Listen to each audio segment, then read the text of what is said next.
Okay, guys. I've said it once and I've said it again. The Astros season is already a success. So for all the haters that trolled us for several months, you know what? Eat crow.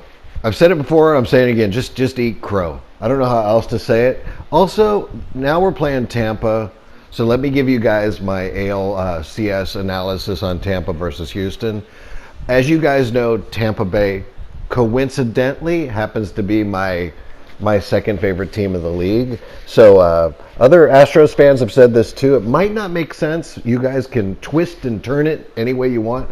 But Tampa is the only team in the league in the playoffs I'm comfortable losing to.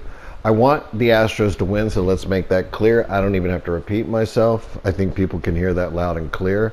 I clearly want Altuve to win. I want the Astros to win.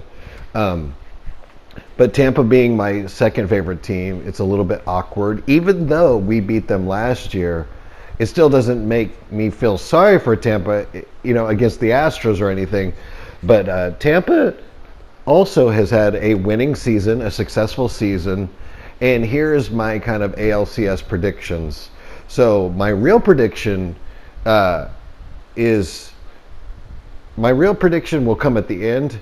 But let me go ahead and start analyzing it first, and let's go from there. But first of all, if we could flip-flop Tampa's pitching for the Astros pitching, Houston's pitching, I would totally flip-flop it. I would love to have Tyler Glasnow, Blake Snell, and all of those guys, Oliver Drake, Chaz Rowe, Pete Fairbanks, Diego Castillo, Jose Alvarado, who else am I missing? Charlie Morton. I would love to have all those guys on the Astros.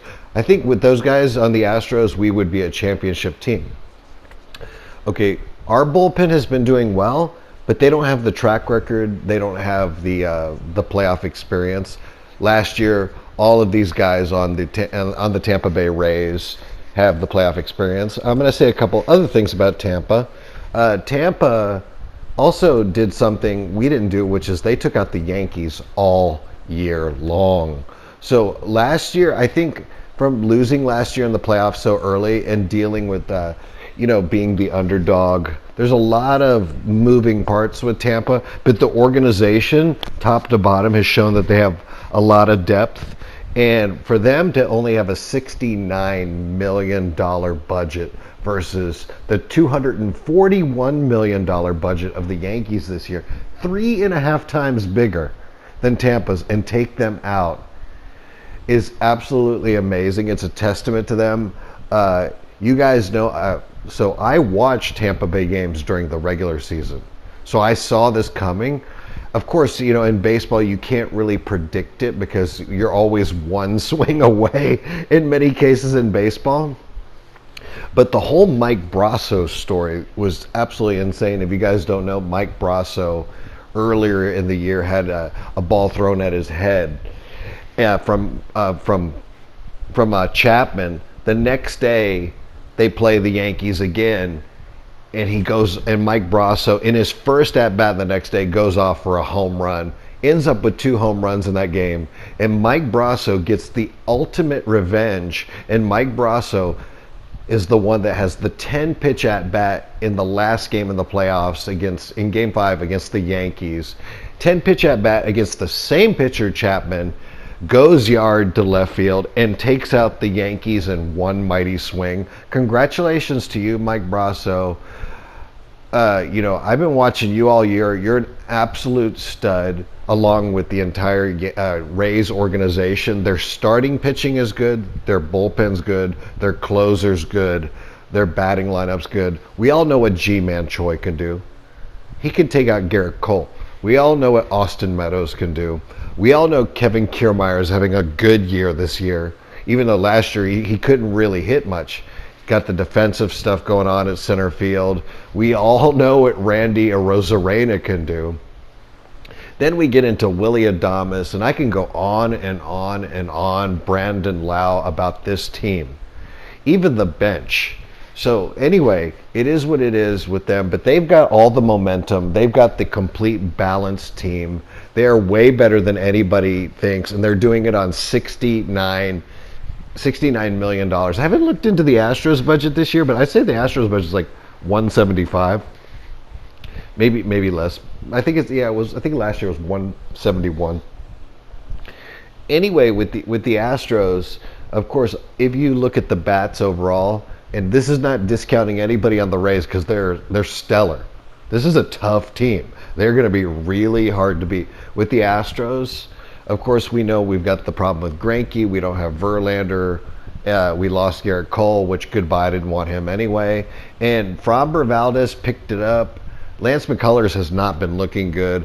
Our bullpen, people say it looks good. I think it looks iffy. And also, you know, we had the scandal. We had the new coach. The new coach finally feels comfortable. The bats are alive. Our year, honestly, if you won 7 more games, that 29-31 would become 36-24, and nobody'd be talking about it. We're talking about 7 games.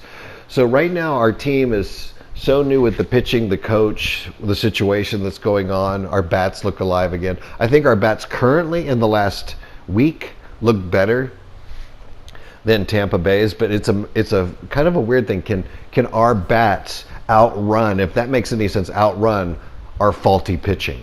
So they're going to score runs on our pitching.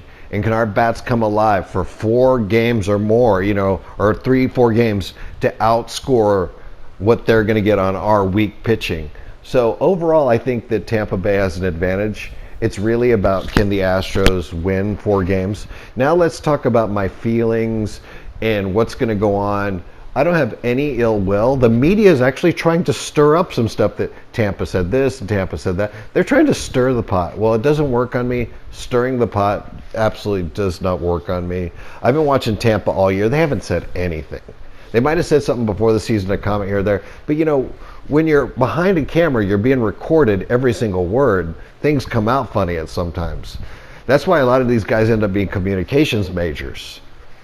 So, anyway, Tampa hasn't said anything. I know Blake Snell had his little moment with being paid properly and all that stuff, but that's his thing. I don't even care. There's absolutely no drama between this except for the fact that this is going to be my version of the World Series, because I think currently we have 2 of the better teams, if not 2 of the best teams, playing against each other. And I still haven't given my prediction, but anyway, so it is what it is, but I can say this, that I do think that the Astros bats and offense is just so amazing that it's going to be hard to overcome that.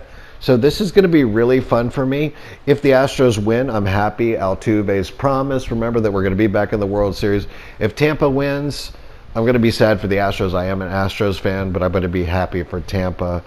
And so it's very awkward for me, but Tampa, once again, is the only team in the league that I'm comfortable losing to. Let's make sure that the team that wins can beat the Braves or the Dodgers, whoever's in the World Series. So right now we have 4 teams. So the chances of it being Braves-Rays is only 25%, or let's say Astros-Braves is only 25%, or Astros-Dodgers 25%. So we have a lot of baseball to go. And my last point is that it doesn't matter who wins Game 1.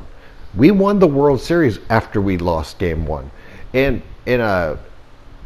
you know, right now the Rays just won the series against the Yankees after losing Game 1 9-3. Game 1 in a 7-game series doesn't mean anything. I know people get so emotional on it, and then the media is like, oh, you have a 61.5% chance of winning the series, but it doesn't matter. It doesn't matter. Game 1. This is a long series. At the end of 7 games, and I hope they don't cheat us out of having at least 6 games.